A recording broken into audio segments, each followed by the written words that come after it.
Evangelist Jackson departed the next morning. The village of Obazu resumed their daily routine, but the memory of his presence remained in their mind. Sonny and Ego experienced a great change due to the well produce of their crops.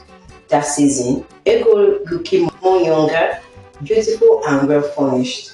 Sonny looking 2 times younger than his age. The preacher's blessing really touched every aspect of their life, though they continued their daily routines with the same kindness and diligence. Several weeks later, Ego began to notice changes in her body.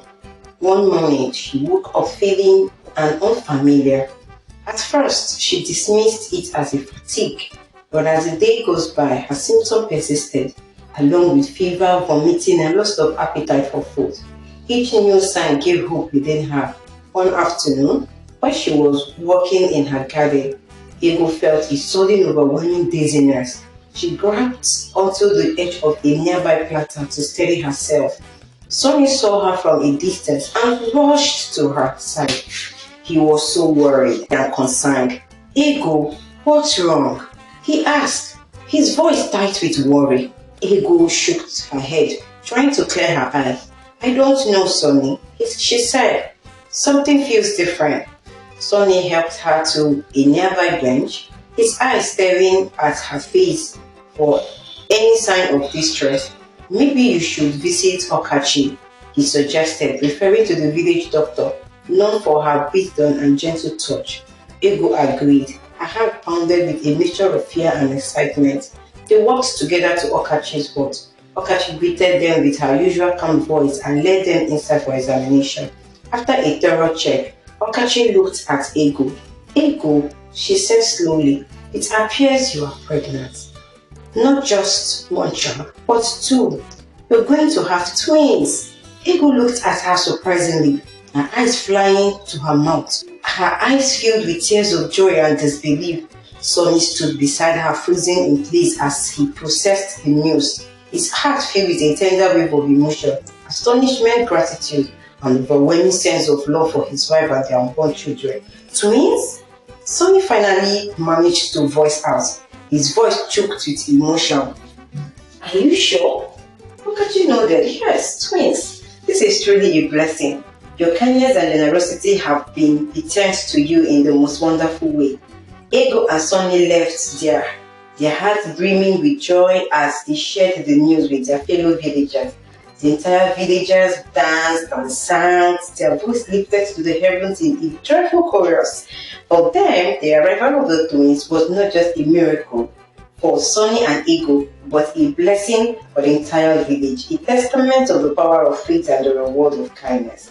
The following months were a time of preparation and anticipation.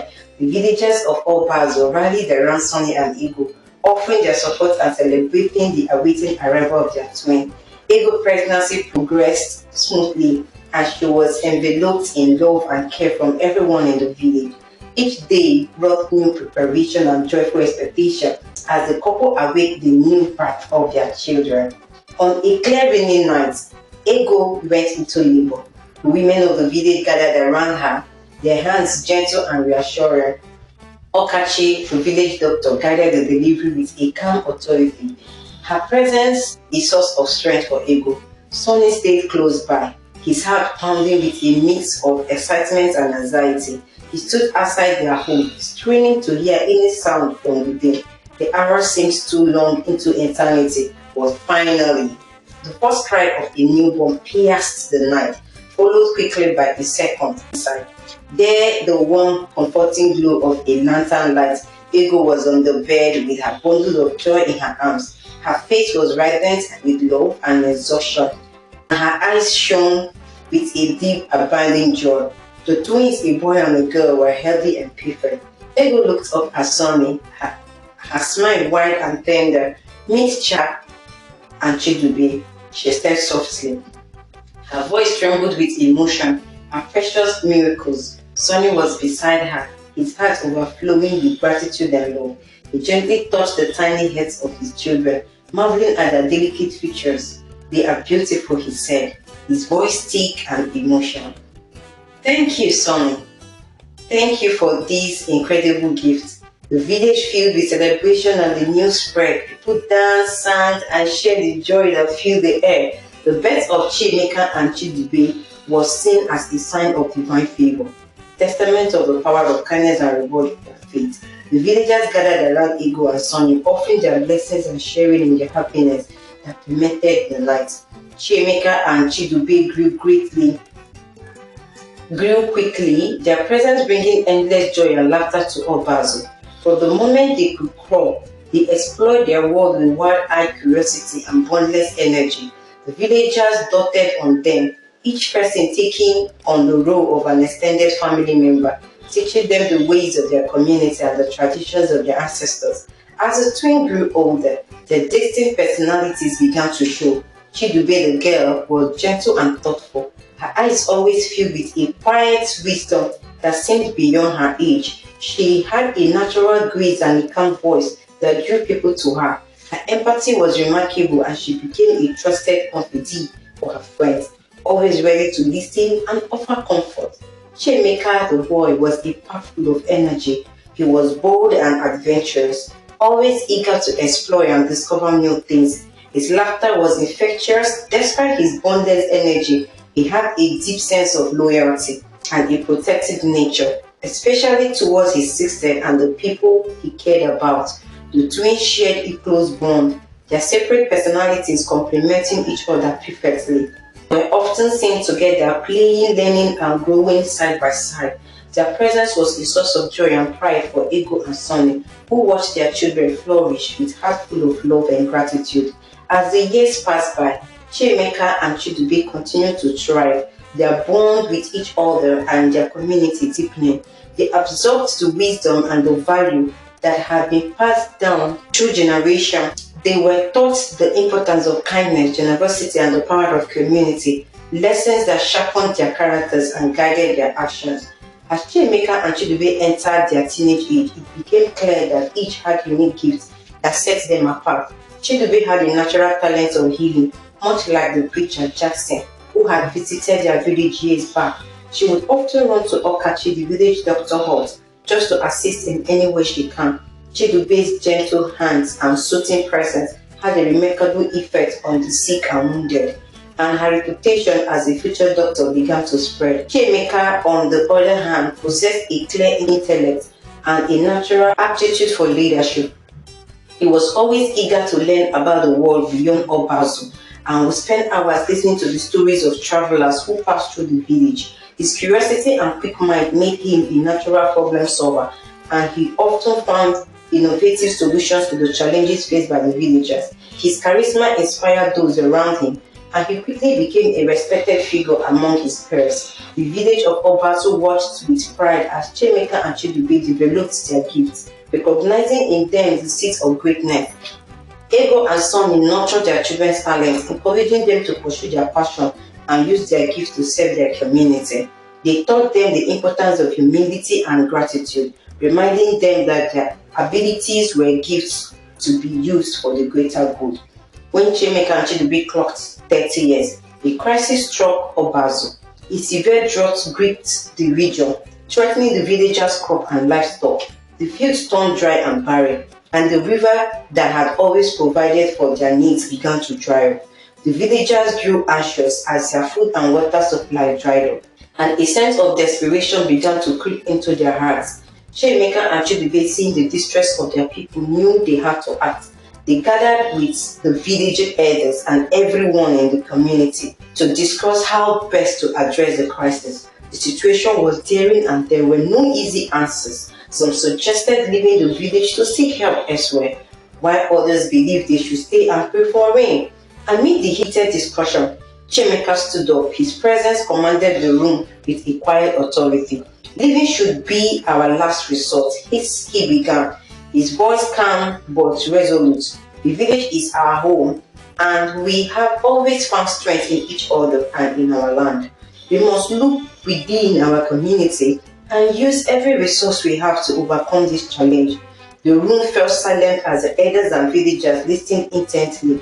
Chiemeka's words resonated with them, a reminder of the resilience that had seen them through many trials before. He continued, Outlining a plan that combines both immediate relief and long-term solution, we can dig deeper wells and build reservoirs to store water. Chimika proposed, we should ration our remaining supplies and find ways to conserve water. And let's not forget the power of our community. We need to come together to share what we have and support each other through this difficult time. The villagers murmured in agreement, their spirit lifted by Chimika's confident and thoughtful approach. Chidube stepped forward, her face radiating the determination. While we work on this solution, we must also take care of those who are suffering the most, she added. The elderly, the children, and those who are ill, we need our help more than ever. I will do everything I can to provide healing and comfort, knowing she is a new village doctor. Her words were like a balm to the anxious villagers, and they nodded in appreciation. Chidube's compassion and Chimika's leadership gave them hope and a renewed sense of purpose. Over the new few days, the village went into action under Chimika's guidance. Teams were formed to dig new wells and build water storage systems. The women organized food and water, ensuring no one went without eating. Chidube set up a healing station in the center of the village, where she and Madame Okache attended to those in need. Chimika worked tirelessly, leading by example. He labored alongside the villagers, his hands and clothes caked with dirt as they dug deeper into the earth in search of water. He visited each household, listening to their concerns and offering words of encouragement. His presence inspired the villagers to push through their fatigue and keep striving for a solution. Chidube too worked long hours. Her gentle touch and soothing words provided relief to those suffering from the effects of the hunger. She refused her treatment with hope and faith, reminding everyone that they were not alone in the struggle. Her calm presence and dedication brought a sense of peace to the village, even in the midst of their hardship. Days turned into weeks and into years, and slowly but surely their effort began to bear fruit. The wells grew deeper, yielding precious water that was carefully conserved. The villagers adapted to the rationing and found creative ways to stretch their resources. And through it all, the sense of community grew stronger, binding them together in their shared determination to overcome the crisis. One early morning, as the village of Obazu woke to another dry, scorching day, a strange feeling filled the air. The sky, which had been relentlessly clear for 3 years, now bore the faintest heat of clouds. The villagers watched in caution and anticipation, their eyes lifted to the heavens, slightly praying for the relief that rain would bring. By midday, the cloud had gathered, darkening and thickening. A hush fell over the village as everyone pushed their work. Their hearts pounded with hope. They could feel the change in the air, the promise of something long awaited. And then, as if answering their collective prayers, the first drop of rain began to fall. At first, they were slow and hesitant, but soon they turned into a steady, refreshing downpour. The villagers erupted in joyous shouts. Their arms raised to the sky as they welcomed the rain with laughter and tears. Children danced to catch the raindrops. The elders smiled and offered prayers of gratitude, their eyes shining with relief. Ego and Sonny stood together, their arms around each other, watching as the beloved village came to life with renewed energy and hope. Chimika and Chidube, with smiling, joined their parents. The rain is a blessing, Chidube said, her voice filled with awe. It's a sign that our efforts and our faith have been rewarded. Chimika nodded, his eyes scanning the jubilant crowd. We did this together, he said softly. Our community came together in a time of crisis, and now we are stronger for it. The rain continued to fall, soaking into the parched earth, replenishing the wells and the rivers, and bringing new life to the village. The field, once dry and barren, began to show signs of green as the rain nourished the dormant seeds. The river was filled with fresh water, promising abundance once more. For hours, the villagers celebrated. They knew that the road ahead would still have challenges, but they also knew that they could face anything as long as they stood together.